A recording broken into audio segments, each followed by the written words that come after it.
Hello friend, મારું નામ છે રિંકલ ને હું આજે બનાવવાની છું કાજુ પનીરનું શાક. અને પણ મારી રેસીપી જોવી હોય તો મારા વિડીયોને લાઈક શેર અને સબસ્ક્રાઈબ કરતા રહેજો, એટલે તમને આગળના વિડીયો પણ મારા નવા જોવા મળે. તો હવે આગળ જોઈ લેજો કે હું કઈ રીતના બનાવું છું. સૌ પ્રથમ મેં ટમેટાની પ્યુરી બનાવી લીધી છે. અમારા ઘરે બધા જૈન છે એટલે હું કાંદાની પ્યુરી નથી બનાવતી. પ્રથમ આપણે જો અહીંયા મીઠું, થોડીક હળદર, અહીંયા છે લાલ મરચું, અહીંયા છે આપણે કસ્તુરી મેથી અને તરબૂચના બી. એ નાખવાથી સ્વાદ એકદમ સારો આવે છે, તો તમે પણ એકવાર જરૂર ટ્રાય કરજો. આપણે થોડુંક અહીંયા લઈ લીધી છે આદુ મરચાંની પેસ્ટ, અહીંયા છે આપણે થોડો ગરમ મસાલો અને આ છે આપણી હિંગ. ને અહીંયા તો જો હું જાનતીનો કાજુ તરીનો મસાલો વાપરું છું, તમે કયો વાપરો એ મને કમેન્ટમાં કહી દેજો. જો અહીંયા આપણું કાજુ ને પનીર આપણે લઈ લીધું છે. હવે આપણે એને થોડુંક તેલમાં તેતી નાખીએ એટલે આપણે કાજુ ને પનીર આપણું થોડુંક કાચું ના રહી જાય. ત્યારબાદ જો આપણું તેલ આવી ગયું ને આપણે એમાં કાજુ નાખીને થોડા ફ્રાય કરી લઈએ એટલે કાચા ના રહે.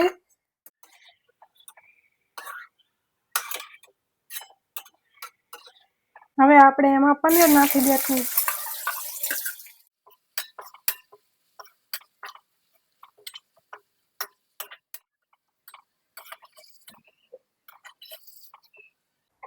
ત્યારબાદ જો આપણું તેલ આવી ગયું એમાં આપણે થોડા કરી પત્તા અને મરચાં નાખી દઈશું.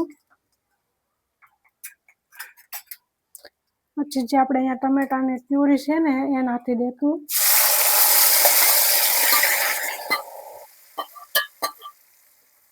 આદુ મરચાંની પેસ્ટ પછી નાખવું એટલે શું નીચેથી બળી ના જાય.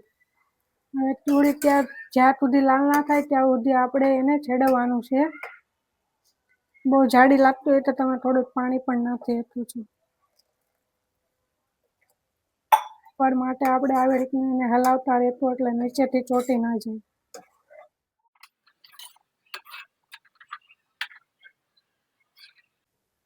તો જો હવે આપણે એમાં થોડીક આદુ મરચાંની પેસ્ટ નાખી દઈશું. તમે જે પ્રમાણમાં તીખું થતા હોય એ પ્રમાણમાં નાખી દેવાનું છે.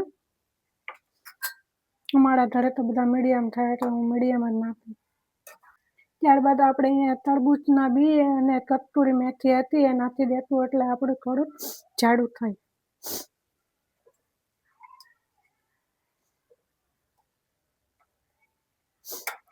આનાથી સ્વાદ પણ બહુ સારો આવે છે એટલે તમે એકવાર જરૂરથી ટ્રાય કરજો.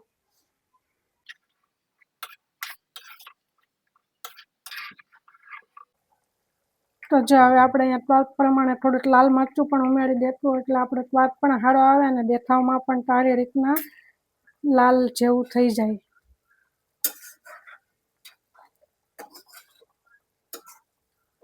જ્યાં સુધી ટમેટાની સુગંધ ના આવે ત્યાં સુધી આપણે એને હલાવતા રહેવાનું છે. થોડુંક આપણે એમાં હળદર પણ નાખી દઈશું. થોડીક, બહુ નહીં, થોડીક જ નાખવાની. થોડુંક આપણે અહીંયા મીઠું બી નાખી દઈશું સ્વાદ પ્રમાણે.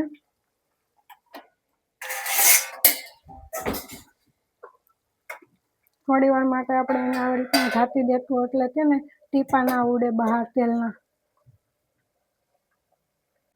તો જો કાજુ તરીનો મસાલો નાખો ને જો એને પહેલાં છે ને તમારે દૂધમાં નાખી દેવાનું અને પછી નાખવાનું, એટલે છે ને એકદમ મસ્ત રીતના બની જાય શાક આપણું. ત્યારબાદ જો જે આપણે આ મસાલો તળ્યો છે ને એ નાખી દેવાનો અને પછી થોડી વાર માટે હલાવવાનું છે.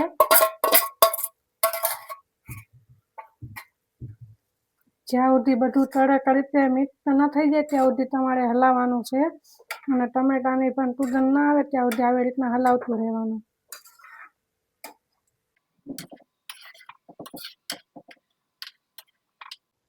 તો જો તરત રીતના આપણું અહીંયા શાક મસ્ત બની ગયું છે અને સ્મેલ પણ બહુ મસ્ત આવે છે. હવે આપણે ઉપરથી એમાં થોડું જે આપણે કાજુ ઓલા તળેલા ને એ નાખી દેવાના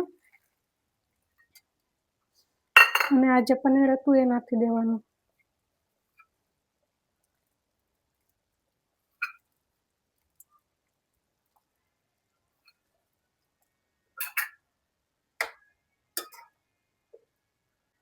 જો હોટલમાં લાવીએ ને એ રીતના આપણું શાક અહીંયા મસ્ત બની ગયું છે કાજુ કરીનું.